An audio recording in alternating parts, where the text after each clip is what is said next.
بہت سارے لوگ یہاں تک کہہ دیا کرتے ہیں کہ یہ جو ہے وہ بریلی والے سادات کا ادب نہیں کرتے. یہ بھی ایک بہت بڑا دھوکہ ہے.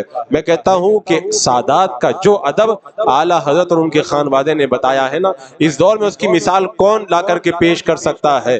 معلوم ہے لوگ یہ کیوں کہتے ہیں؟ وہ اس لیے کہتے ہیں کہ اعلیٰ حضرت اور ان کے خانوادے کا طریقہ ہے حق بات ڈنکے کی چوٹ پہ بیان کرتے ہیں. تو جب خانوادہ رضا نے حق بات کو بیان کیا تو اگر کوئی آل رسول بھی شریعت کے خلاف کام کرے تو اس کو صحیح تو نہیں کہا جائے گا، اس کو غلط ہی کہا جائے گا.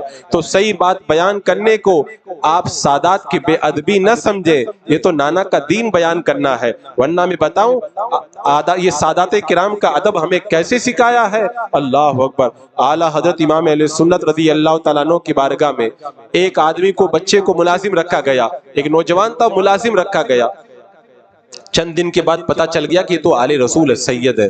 اعلیٰ حضرت نے گھر والوں سے کہہ دیا یہ آل رسول ہیں، آل رسول سے خدمت لینا جائز نہیں ہے، ان سے کوئی خدمت نہ لیا کرو، ان کو اچھا کھانا کھلایا کرو، اور جب مہینہ پورا ہو جائے تو پوری تنخواہ ان کو دیا کرو. ہم لوگ تو خود ان کے خادم ہیں، ان سے ہم لوگ کیسے کام لے سکتے ہیں؟ میرے امام نے بتا دیا اگر غلطی سے بھی کسی آل رسول کو اگر تم نے اپنے گھر میں خدمت کے لیے رکھ لیا ہے تو یہ گوارا مت کرنا کہ تم ان سے خدمت لو، بلکہ خود خادم بن کے ان کی خدمت کرتے ہوئے نظر آنا. ایک بار گلی کے اندر سے آواز آئی کہ کوئی سید کو اللہ کے نام پر کچھ دے دے. اعلیٰ حضرت نے جب سنا نا، اعلیٰ حضرت نے پائے کہ بڑے بڑے علماء پر جن کا سکہ چلتا تھا، اتنی عظیم ہستی اعلیٰ حضرت کی، جب ایک آل رسول کی صدا سنی نا تو آپ باہر تشریف لائے، اور جو آپ کے پاس ڈبہ تھا پیسوں سے بھرا ہوا نکال کر کے ادب کے ساتھ ان کے سامنے لا کر کے رکھ دیا کہ حضور یہ آپ کا ہے، آپ جو چاہیں ان میں سے لے سکتے ہیں. انہوں نے کچھ پیسے اٹھائے چل دیے. اعلیٰ حضرت نے اپنے خادم سے کہا اگر وہ پورا پیسہ بھی لے کے چلے جاتے تو پورا مال میں ان کے حوالے کر دیتا.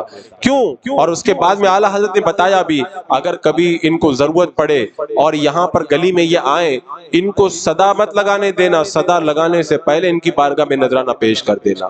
اگر کوئی آل رسول حالات کا شکار ہو کر اگر مانگنے پہ مجبور ہو جائے نا، ورنہ یہ مانگنے والا گھرانہ نہیں ہے، یہ تو داتا گھرانہ ہے، یہ تو نوازنے والا گھرانہ ہے، یہ تو دینے والا گھرانہ ہے. لیکن کبھی ایسے حالات بھی پیدا ہو جائے نا، میرے امام نے بتایا اس وقت بھی ادب کے ساتھ میں ان کی بارگاہ میں پیش کرنا. ایک بار سید قنات علی یہ عید کے دن اعلیٰ حضرت سے مصافحہ کیے. جب مصافحہ کیے تو اعلیٰ حضرت نے ہاتھ چوم لیا. اب یہ گھبرا گئے کہ کہاں میں خادم مرید اور اعلیٰ حضرت کی اتنی بڑی ذات، بڑے بڑے علماء جن کا جو ہے جن کے بڑے بڑے علماء کے درمیان جن کا توتی بولتا ہے، وہ میرے ہاتھوں کو چوم رہے.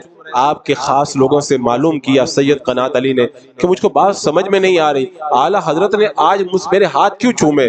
تو انہوں نے کہا کہ آج عید کا دن ہے، کیا عید کے دن سب سے پہلے تم نے ہی اعلیٰ حضرت سے مصافحہ کیا تھا؟ انہوں نے کہا کیوں؟ کہ اعلیٰ حضرت کا یہ طریقہ ہے، عید کے دن پہلا سید جو بھی ان سے مصافحہ کرتا اعلیٰ حضرت اس کا ہاتھ چوم لیا کرتے.